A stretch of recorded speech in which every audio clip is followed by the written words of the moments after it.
So I saw Cenk Uygur outside of Fresh Choice after he had just like chowed down and like trashed the whole buffet line like a buffalo.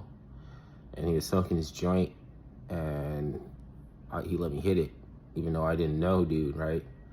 And well, I do know him, but he's like, you know me, like you can't act like you don't want to act like you've never, seen my podcast. You watched some, even if it's unironically.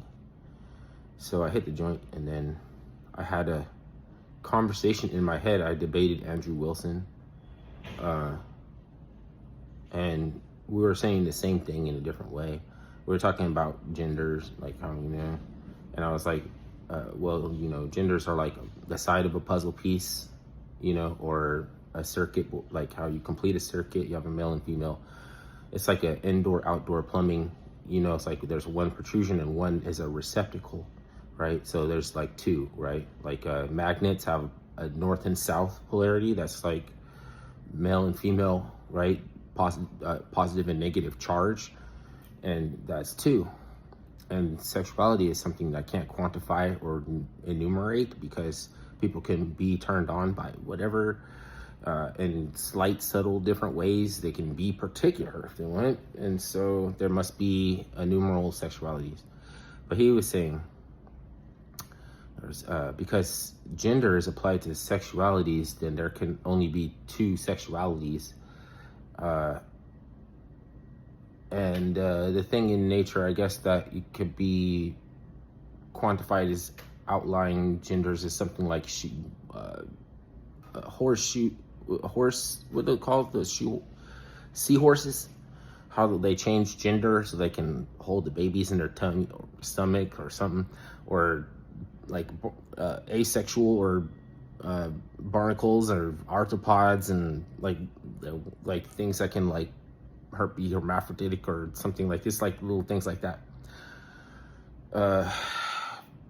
But what it is like, the reason why earthworms change their gender is because they're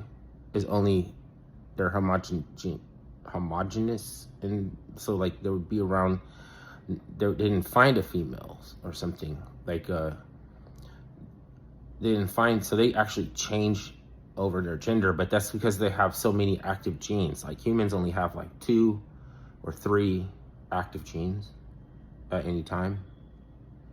Something like bumblebees and earthworms that vibrate at a high frequency, like even earthworms vibrate at a high frequency. It's just strange to think about it. But they eat dirt. There's almost like no nutrients. All the nutrients, something they left behind, makes it just a little bit more about, So what the hell?